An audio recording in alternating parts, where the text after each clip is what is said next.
Hey there, Andrea here. I'm so excited because today we are talking all about this concept of struggling well. And together, Heather Ross and I are going to take you through all these wonderful ways to turn turmoil into wonderful triumph, right? So, Yeah. welcome. I'm Andrea Seydel, and I am the author of Saving You is Killing Me, Loving Someone with an Addiction. And Heather, introduce yourself.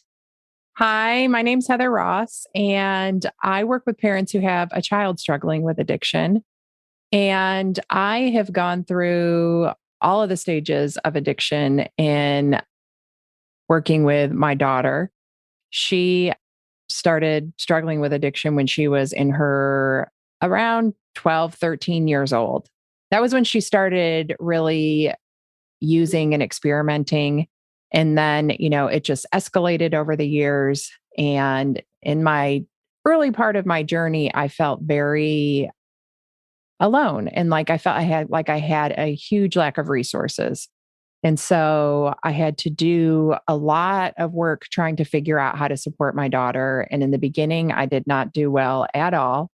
And there was a lot of skills that I had to build in order to support both of us.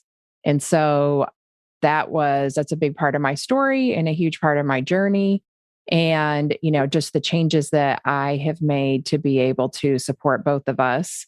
And, my daughter was doing really well earlier last year. Was mostly sober for more than a year and a half, just really doing amazing. But at the same time, like the rest of us, also struggling.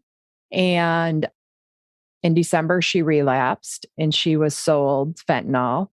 And, she died from fentanyl poisoning in December. That's like hard for me to even say. I'm like stuttering over the words because it still seems so unreal. It's only been a couple of months.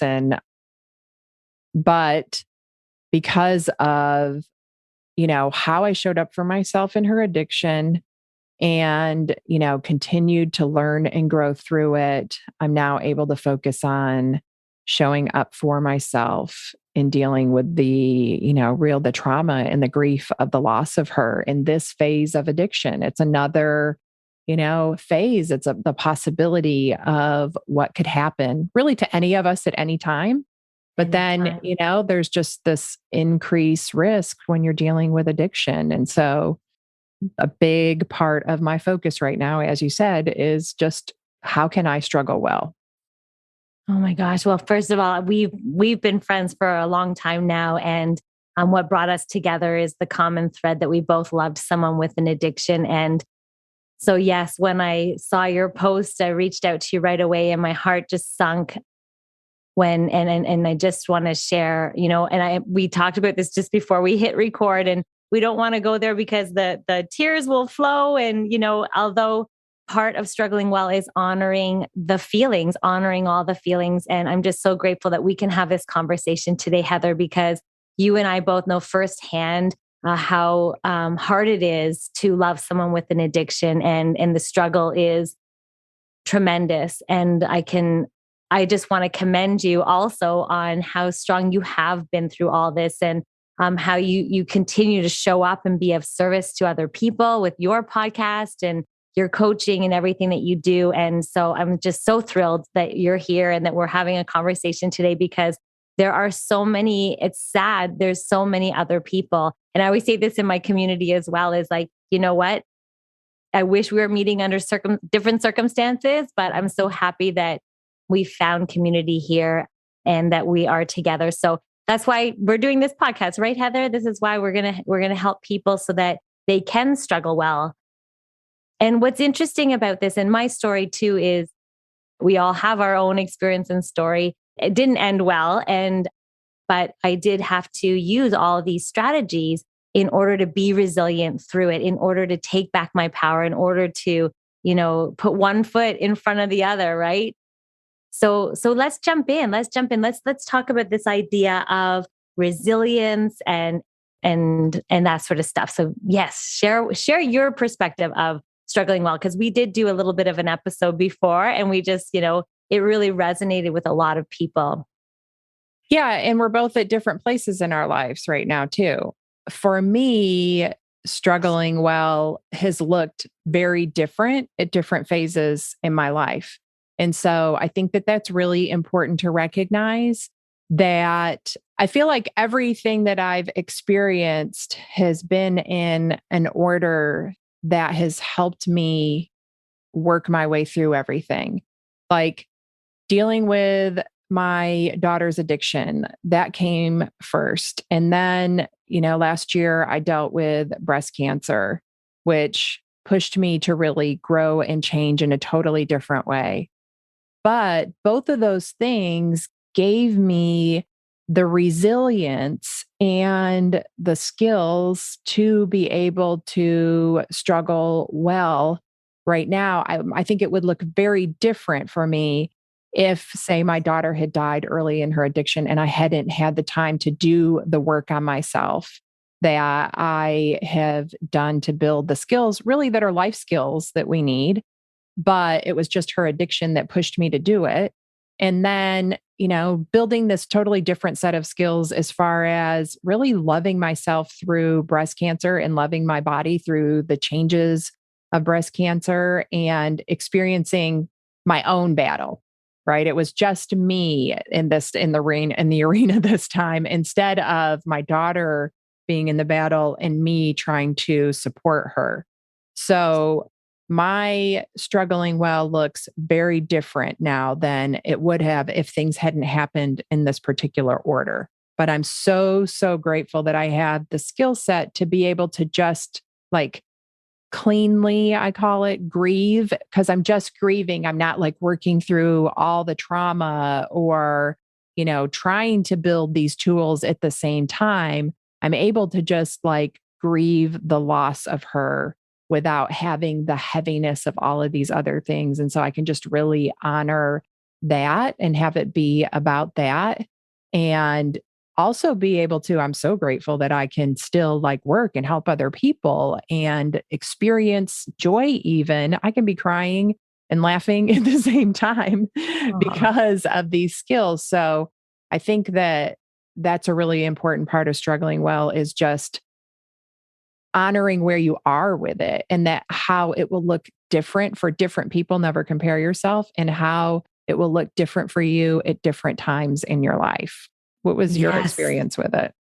Oh, I love that. I love that you bring that up because it's so true. Because my struggling well version, while I was in the muck of loving someone with an addiction, had to be more like real time resilience sort of strategies, or like just like, it's almost like mental health first aid in those moments, or like, it's like CPR while I'm in that moment. So my ability, like in that moment of struggling well, was more about learning regulation, self-care, things like that, and self-compassion. Whereas after, when he suddenly left and just disappeared for a month, again, different type of struggle. And then, after putting my life back together when, he was no longer in my life.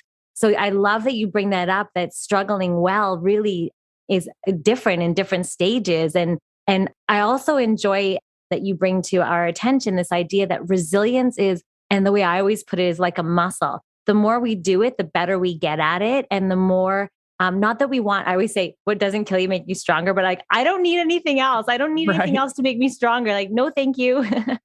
But this idea is that the more that we practice the tools of resilience, we get that bounce back factor. And now wherever you are on this resilience level, right? Wherever you are, you have the ability to bounce back. And the concept that I love about struggling well is that it's all about post-traumatic growth. It's about going through trauma. It's about going through chaos and challenge and struggle, which, by the way, we're human. So we're not exempt to that. We're going to, whether you love someone with an addiction or not, there are going to be challenges in our lives. So this idea of struggling well is to see the growth potential and to be able to look at it more from a perspective of post-traumatic growth. So how can we grow from this? We can turn struggle into strength. And sometimes that's really hard to do. But the first step, I always believe, is recognizing that this concept of struggling well is that, you know what? It's not about positive. I always say toxic positivity, like where people are like, yay, I'll just put a brave face on and smile all the time, pretend everything's really good and just notice positive. And like, And that's actually the feedback of positive psychology, is when people don't understand the science of human flourishing and they think that it's just positive Pollyanny stuff. Then what happens is that you're putting your head in the sand and pretending bad things don't happen. That is not what we're talking about. And that's why I love this concept of struggling well, is it honors the full gamut of emotions. It honors the fact that we are going to go through struggle. We are going to go through growth. But science has shown that struggle can actually lead to some amazing things, some potential for growth, from connections with other people. Like you and I met through this, and you have a whole career because of what you've gone through. So yeah, so I know I just went off on a whole tangent because I'm really passionate about this subject matter. But let's talk about this idea of that struggle is inevitable and it actually can be useful. Do you want to talk about that a little bit? Yeah. But I also want to touch on what you brought up about how struggling is just part of the process. It's inevitable and it's okay. That's why I love this term struggling well so much, because we are always, like you said, there's that toxic positivity, like that we should always be happy, looking for the good in things, but we have to really honor those painful feelings, those, I like to call them unwanted feelings. We really have to honor those. And so it's not about like pushing away my grief or sadness. It's Yeah. about allowing the full spectrum of human emotion. So I can experience the grief and sadness, and I can also experience joy, because it's okay. Like it is okay to have a bad day. It's okay not to be okay. And so, I just love reminding myself, even, I've used this term a lot. Like I ask myself this every day: how can I struggle well? To remind myself, like, of course I'm struggling right now. Look what I'm going Yes. through. And not even, don't ever compare what you're going through to what either of us is going through. It's about our own individual journey, Mm. that it is okay not to be okay. I can't say Yes. that enough. That's something that I had to Yes. learn. I always say, like, it makes sense that you are upset right now. It makes sense that you're angry. Like, it makes sense that you're sad. It makes sense that your heart feels broken, and just honoring that. And that brings that whole piece of self-compassion, is like honoring your emotions, like honoring they're there for a reason. They're communicating something. It's like, and then just sit with it. And there's an expression, I love it. It's like, sit in the wet diaper for a little bit. It's like, just to honor yourself and your real feelings. It's like, okay, sit in your wet diaper so you know what's going on, and I mean like that in the most sincere way, is like, we call them little mini, like a pity party almost, right? It's like honoring those emotions. They're there for a reason. It's like, I feel sad and I feel it in my heart. I feel it in my, where do you feel it in your body? Like, just like embody it and notice where you feel it, because that is part of processing those emotions, and then give it love. Like, how would you talk to your best friend that is clearly hurting, that's super sad, that's disappointed, right? You'd probably like rub down their arms, rub their back, give them a hug, embrace them, like give them comfort. That is the first step, how we can meet our pain, so that we can struggle well. I love the way you put it. It's like, how can I struggle well? Like, that just honors the fact that, yes, I'm struggling. How can I go through this as best I can? Yeah. Yeah, I love what you bring up about love, because there was this point last year, I was facing a double mastectomy, and I was so, so scared of that surgery. And all I could do really to help myself and to be there for myself, like you said, the same way I would be there for a friend, was I would just put my hand on my heart and say, like, I love the part of myself that is so scared. I just love this Mm. part of myself that is making me feel so anxious. And it was like the only thing that was soothing to me at that time, like nothing else. And I would be walking, miles and miles, trying to, move my body, because that's a really important part of struggling well for me, is moving all of that energy through my body. I have a lot of energy that I need to release every day. And so I would just be walking with my hand on my heart. I didn't care who saw me. And, just talking myself through it, that anything I was feeling was okay. And it was Mm. so soothing to me. It was the only thing that would help me with that fear. And it really reinforced that no matter what I was feeling, I was going to be okay and that all the feelings were okay. Love it. Love it. Yes. And it's almost when you honor those feelings. Like I know mine would be like tears would just like, Oh, if yeah. I go, Andrea, I love that part of you, or Andrea, you are doing so well considering what you're going through. Like I remember my parents would call me and ask me, like, how are you doing? I'd be like, I'm doing the best I can. I'm doing as good as I could be given this situation. And so I love that. And I do enjoy this fact. And I'm all about movement too, because if you think about it, emotion is energy and motion. It wants to move. So in order, a part of that processing and that ability to struggle well is to put that energy into motion. So how can you move it through your body? Once you've sat in that wet diaper, once you've honored those emotions, once you've given them love, self-compassion, and then just like, how can you move it through? I remember I think I lost like 10 pounds when, my addicted loved one was out of my life. And because I had to move this emotion, I was like on the street running, and I'm not a runner. I don't even like running, but I needed to get that, energy out of my body and just like, oh, yeah. Not to mention, I lost my appetite and I wasn't hungry. But it's crazy. It's amazing what stress can do to us, right? And those emotions. So honoring is the first step, and I love that you bring that up. And just like that self compassion piece, going for a walk, giving yourself a hug.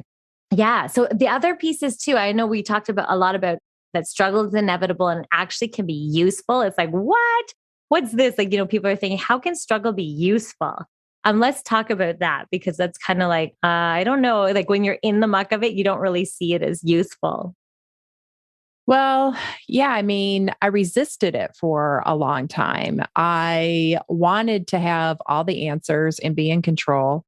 And so, like accepting that struggle is like, it was the first step for me, like accepting the reality of my situation. And then I could embrace what I could learn from the struggle. And my daughter, like we think about how we're supposed to teach our kids, or that's what we think anyway. But my daughter was definitely my biggest teacher. And that, my willingness to learn from her was such a growing experience for me. Like it opened me up to things I never would have ever discovered in my life. And that's because I was struggling and I was willing to learn from the struggle, see what it was. I always say addiction is like a mirror. It just is showing you all of the things that you need to work on in your own life. We get so focused on our child or loved one that's addicted and what they need to do to change. But that mirror is also reflecting to us what we need to change. And that's part of the struggle, is really how hard it is to look at that. And so we just even have to have compassion for ourselves that we're in this situation. And this situation is requiring us to step up for ourselves and create our own sense of relief instead of looking outside of ourselves for it. So there is so much to be gained from this struggle. Like it really is an opportunity. As painful as it is, as hard as it is, it's really an opportunity. Oh, I love that. Is definitely an opportunity for self advocacy, because it's like sometimes when you love someone with an addiction, you're at such a low point because your life becomes consumed about the concern of them, that you feel like you really are in struggle. You really are not doing so hot, right? You're not, you're exhausted, depleted in many times. So this idea to see that it's useful, it's like, what? This is not useful. But what it does do in many ways is it allows you to tap into that realization that, okay, you know what? I need to advocate for myself. I need to take back my power. I remember looking in the mirror thinking, where did my sparkle go? Like I used to sparkle, and I looked in the mirror going, oh my God, I look like I aged because I was not sleeping. I was waiting up all night for him, and just so stressed and heartbroken and all these things that I like literally felt like I lost my sparkle. And so this idea of like, oh, how is this useful? But now looking back, I can't even believe the amount of learning and growth that has come into my life as a result of that. Not to mention, like, I'm so educated when it comes to the subject of like, drug addiction and like struggling well. And my background and my training was in resilience and positive psychology. And even though I had that training, going through that was one of the hardest things I've ever gone through. So the experience of it was so challenging. And so that's one of the steps. And I love Ken Felke's and Josh Goldberg's book it's called Struggle Well. And it's all about this idea of post-traumatic growth and seeing things through the lens of growth, of a growth mindset. Like, how can we turn struggle, like, don't put struggle to waste. Like, and I was damned if I was going to put this struggle to waste. That's why I created the SYKM community. I wrote the book because I needed to turn that pain into purpose. And so I educated myself. I love that you bring that up. And in their book, they talk about all these phases of growth. And the first phase is this idea of educating yourself, finding out everything that you can about what it is you're struggling with. And, how is it like, so if you're struggling with anxiety, you're going to research everything you can about anxiety, right? If you love someone with an addiction, I mean, how many times were you on the computer, Heather, Googling? Google is my best friend. It's like, what does someone act like when they are high on cocaine? Like, what does someone, how much cocaine can they snort, or how much does it cost? Like, I literally was absorbed in that life, trying to figure things out. And we become, experts. And I love that moment when you realize, oh my gosh, I need to start switching the focus onto me and how I can get myself back, how I can focus on me. So it's amazing that my Google searching, here's the struggle well piece, and how you're saying it's different stages, went from focused on searching everything about him and educating myself and everything about addiction to how can I take back my power? How can I tap into my resources? How can I build my resilience? How can I connect with other people? How can I, build myself back up? How can I get my sparkle back? And that was a huge piece for me in terms of this idea of struggling well. Yeah. And I think another really important part of education is we can get to where we're just consuming so much information. And then if we don't stop to digest that information and make it our own, it can become extremely overwhelming. And the other part of that is a lot of it is conflicting. So we really have to create our own belief system about addiction. Make sure it's not the default belief system that we started with, because my belief system I went into addiction with was it caused me a lot of pain. It was an uneducated belief system, and it probably had to do with a lot with things that I had just heard and not been very intentional about. So I had to become very intentional with how I thought about it, what I believed about it, and then have the confidence in myself to decide what was right for me and my daughter and my family. And knowing that what worked for somebody else might not work for us. There's no one size fits all answer. And it is really, really important that we take the steps to take all of that information and make it our own. Don't make any one person like think that they, maybe just because they're an expert, that they know what's best for you, because they're just human too. And so anything that I share or Andrea shares, like, just take what you like from that and what you think is best for you and use that and make it your own. I think that that is so important. That is something that so many parents struggle with, because there's so much information out there that's conflicting. And we really have to become that expert we've been looking for. Like, I had to become the person that I had been looking for to help me all along. And that is really empowering when you reach that point of, like, you make a decision and you really have your back in that decision.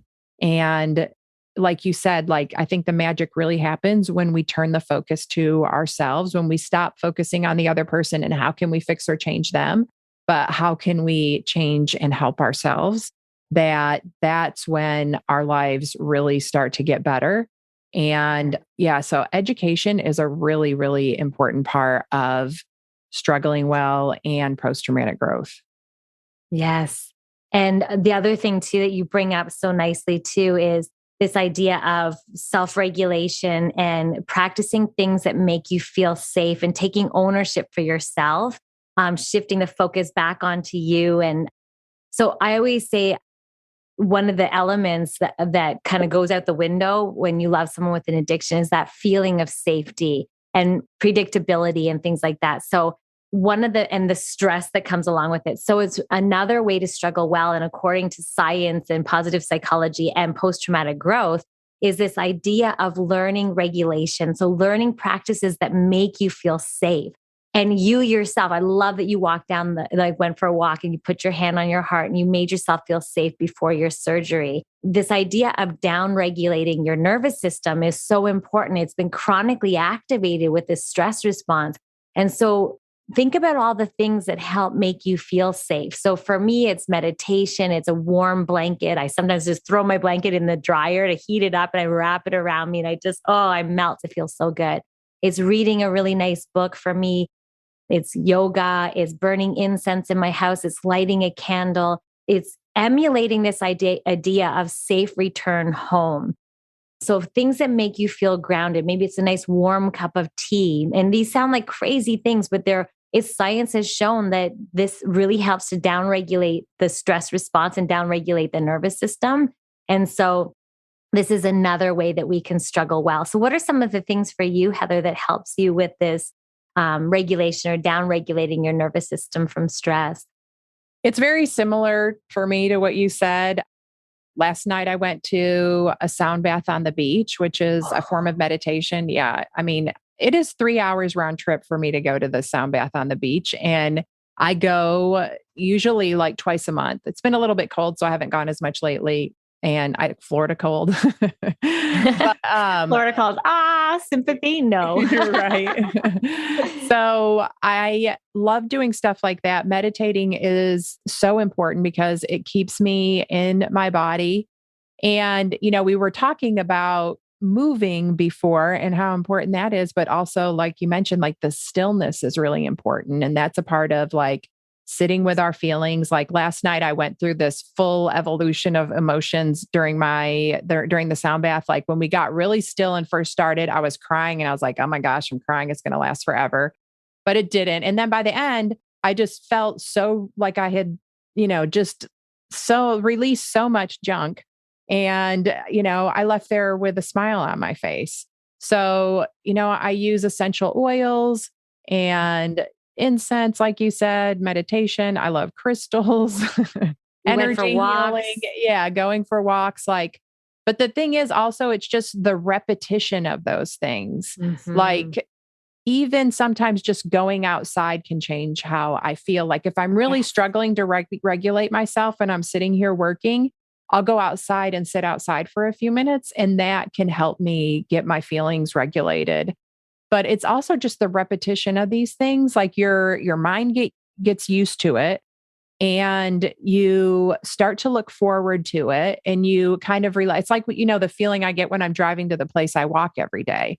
It's just, I can feel that relief coming on before I even get there, or, using certain oils, like, that the smell, we're used to it and we create this association with it. And so even just doing things over and over again, the repetition really helps regulate our nervous system as well. Love it. Yeah, it's taking care of yourself. It feels so good. I mean, even if it's just like grounding your feet on the ground and looking up to the sky, you can have some awe and just be in that present moment. And mindfulness practices too are really grounding in the present moment. So you're not thinking about worrying about the future or dwelling on the past. It's like right here, deep breath, like you're okay. It's okay. You're safe. Talking to yourself. Affirmations are very powerful too, but making sure they're realistic affirmations that feel comfortable for you. And there's so many wonderful. So that's one of the other ways to struggle well, is to learn this idea of regulation and down regulating the nervous system, especially if it's been chronically activated. Like unplugging from stress is just one thing, but we also need to unplug and down regulate. Find that calm, find that peace. And you kind of bring up the next one too, which is disclosure. And this is just all about, and you brought it up in the beginning too, admitting that you're struggling. So having that admission that you're struggling, and maybe reaching out to other people. So, this idea that there's a common humanity, there's so many other people that are struggling much like you are, for the listeners. And that's how we met, Heather, is we reached out to each other, and we shared in the pain, the common pain of loving someone with an addiction. And this idea of just talking and admitting when you're struggling, or like, I know we came on, I'm like, I'm chaos today, like putting up the microphone and figuring out the room. And then nothing worked. And it's like, okay, deep breath, let's have fun. And like, let's jump into it. Is just admitting that you're struggling, admitting that, and that's very surface level, but you know what I mean? So I love this idea of people so that they don't feel like they're alone. So individuals reach out to support groups, reach out to friends, disclose what you're feeling, express. Like, I know sometimes if you want to portray that everything's going good and you're putting on a brave face, but sometimes expressing this vulnerability, with a close friend, with a family member, with, maybe even someone you don't even know, but are sharing a similar experience, is so powerful and helpful for us to struggle well. That common humanity and the compassion that you're going to get is going to really serve you in a profound way. Yeah. And I think that, the relationships that I have built through dealing with my daughter's addiction have been so incredible. And then even just doing this work, I love that I've met so many people who we do the same work, but we just support each other because we all want to help people so bad. And we know that there's so many people who love somebody with an addiction and they're living in shame and secrecy. And we want to band together to help pull them out of that. Because when I was living in that shame and secrecy, it was a really hard, dark place to be, and we do deal with the stigma of addiction. So, of course, we don't want to be judged because we're already judging ourselves so harshly. And then we can't even, the thought of anybody else judging us is so painful. And Yes. so building those relationships with people who understand what is going on in your home. And then you hear somebody say, like, I always hear people say to me, like, you told my story with just, a few minor differences. And Yes. that They say, I could have, you said those words could have come out of my mouth. yeah. Yeah. And feeling that connection, like with somebody, they've never met me or you, but they feel that instant connection with us. And then they feel recognized and validated. And that is such a good feeling when you experience that in the beginning, when you find your people. And it's also like a relief because you realize nothing is wrong with me. Like this is happening to so many other people, and I am not alone on this journey, and I don't have to be alone anymore.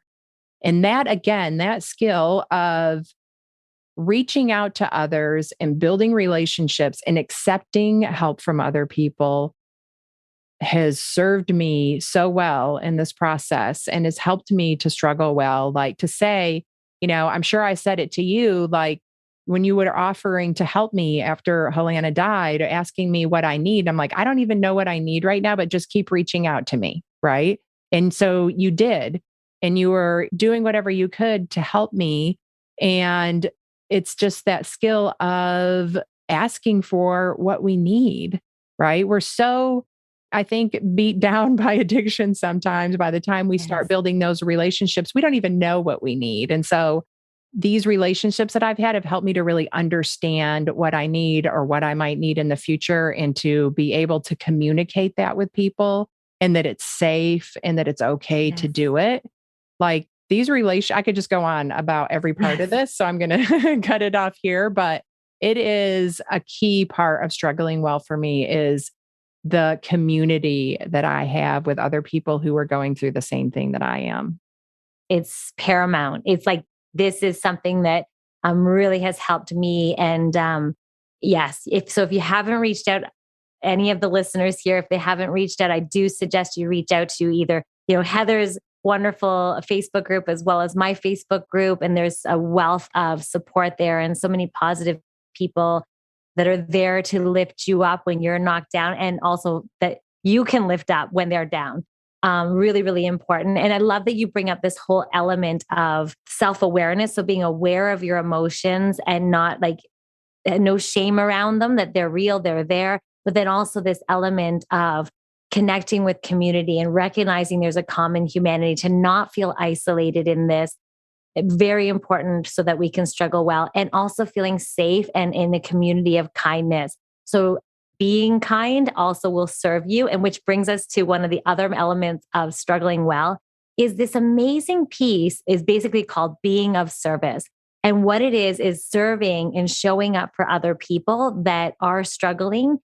That makes us feel better. It is shown to help us struggle well. So if you've gone through trauma, you've gone through abuse or struggle or anything along those lines, one of the best things we can do is then use that experience to be of service to others. And that could be as simple as just showing up in these support groups and commenting on people's posts to help them, let them know that they're heard, that they're not alone. And or it could be as grand as, like us writing a book or starting a podcast or, creating a group or a coaching practice. It's really important, that element of being of service. Yeah, and the interesting thing about being of service is, like, I set out to help other people, but it always helps me more than I'm able to help others. It's just this beautiful energy exchange. And, I always try to tell people, like, in my group, that share what you're going through, the good and the bad, because there's people in every group that might not ever share, but they're going to read what you're experiencing. And just literally just sharing what you're experiencing can help somebody else not feel alone. It really doesn't have to be that big, like you said. And, or just a comment or anything like that. But the beauty of it is, one, it's going to help you build those relationships that we were just talking about, in that sense of community. And two, is going to help you just as much or more than you're able to help other people. So it is something that has really carried me through this process, even with losing my daughter. Like, I wanted to get back to helping people. I had this calling that, I'll admit, at first, there were moments where I thought, I don't know if I can do this anymore. It might be too painful. But then, I listened to this episode that I had my daughter on my podcast, and I was like, it's more important than ever. I have to be, there's so many people that need help. I've got to be out there and be available. Yes. But it's like, it helps to ground me knowing that I can help. And so Wonderful. we just get more out of it than we give, even though we go in intentionally trying to help others. You are such an example of being of service and turning your pain into purpose. And I just commend you for that, Heather. And it's very fresh for you too. Like, it's so your strength is such an example. And I just, I'm so thankful for you, because there are so many other individuals that, have daughters or sons or, children that struggle with addiction. So that the other piece that I like that you just brought up too is this idea of narrative and a positive news story. And the one thing that really, in order to struggle well, is all about stepping up and realizing that you're not a victim, that you can change your narrative around. I remember I felt so sorry for myself. I'm like, oh my God, this is terrible. I remember feeling so sorry for myself. And then I had to literally talk to myself and say, wait a second. It's like, we all go through it. It's very human, and it's okay. Like, we're not criticizing or judging that moment, but there's a wonderful way in order to struggle well, is to shift your story from feeling defeated and like a victim, and moving to a place where you can create a positive news story for yourself, where you become the hero of your own story. And it's like, so how can you shift the narrative and shift the perspective so that you see it through the lens of, I'm amazing. Like, look what I've gone through, and look what I'm dealing with. Like, look at how, look at the struggle that I've been through and I've triumphed, or look what I'm navigating right now. This is hard. And wow, I'm doing so good through it. I'm taking initiative. I'm learning. I'm using self-regulation. I'm reaching out to new people and friends, and I'm, being of service. Like, how is it that you can shift the narrative? And science has shown that when we do that, we really become an advocate for ourselves, and we become better able to deal with struggle. Do you have anything to add to that? Yeah, I think that how we think about things, how we think about our kids or whoever we're in a relationship with every day is going to be like the background to our life, right? Like that's the story. So being really intentional with how we think about our kids or our loved one and ourselves, like you were just saying, really can change your whole, like we can't change the circumstance. We can't change what we're dealing with, but we can change our experience of it. And so, how we think about it, the story we tell, like you're saying, that's going to create our experience and our perception. And the thoughts that we think really, they release different chemicals in our body. So, we want to make sure that we're thinking empowering thoughts so that we're not bringing ourselves down. Like, it's not that it's about like making the story happy, like you said, or that toxic positivity, but it's really just owning your strength in this difficult situation. And one Yes. thing that really helped me with my daughter, like, of course, I was judging her for her addiction. And I used to think so positively about her before that. And I really missed being proud of her. And I started thinking about like, how could I be proud of her now in active addiction? Like, not trying to change her, but just like she was in that moment. And I would think like, I can be proud of her because she is resourceful. Like, she doesn't, there were times she didn't have anywhere to live and she always found a place to live. And she always found a way to get money. And even though I didn't agree with those ways, I had to admit that she was really resourceful. And so I could be proud of her for that. And I used to always say to her, you have reached this part of your brain that I'll probably never reach when it comes to getting, going after and getting what you want. So someday, when you really put that to use in a positive direction, you're going to be unstoppable. And she was for a while when she was sober. She was doing so amazing with her life. And so having like even just it sounds unthinkable to be proud of somebody who's in active addiction, but it really served me well and it served our relationship well and it served my story well. And then I could turn around and use that on myself as well. Like the words we use and the thoughts we think are so much more important than we realize. Like just being intentional with those can actually change our whole experience of our life. It's so important. I love that. I love that you brought up focus and on creating that positive news story, being a hero, and this whole idea too about self-regulation and that idea of down regulating your nervous system, taking care of you is so important in order to struggle well. We talked all about too about educating yourself really is empowering. So this idea too of being of service, connecting with friends, family, reach out, because other people matter, and when we act in kind ways too, it comes back to us, and we feel good, and we feel like we're being of service. I love that you also brought up that idea too about positivity, and that you're not burying your head in the sand and pretending that bad things don't happen, but it's honoring those emotions, but then also shifting your focus to, what, you can see joy in your life, and you can put your focus on being a hero of your story, and you can focus on, all these looking after yourself and these grounding techniques that we talk about, where you can restore that feeling, your sparkle in your life as well. And that'll help evoke some positive emotions and bring some joy and peace back to your life. And so that we can struggle well. I think we really crushed it. I think we talked all about struggling well, and that is a wonderful element to boost your resilience so you can have that, that ability to bounce back in your life, to get your sparkle back. And let's face it, struggle is real. So if we can turn that struggle into strength and look at it from a perspective of growth, then it's really going to help us. Yeah, I agree. And I think this is such an important conversation. It's so needed. Like, if you are struggling today, give yourself some compassion. Don't compare yourself to anybody else.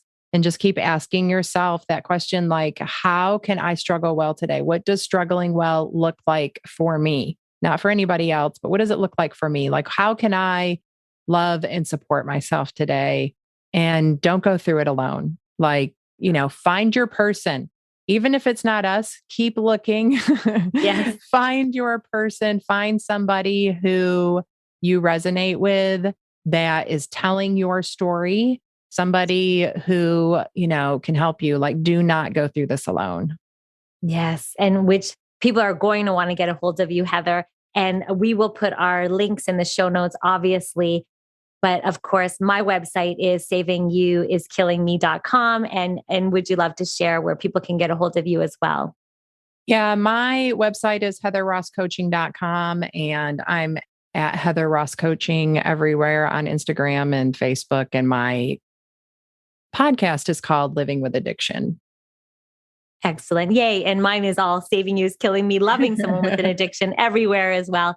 So we would love to connect with you. Private message us if you like. We would also love to hear from you, your stories of strength and resilience so that we can share that with the world as well. And any suggestions for future subjects that Heather and I can discuss, we would be open to that as well. So thank you, everybody, and wishing you all the best. Thank you.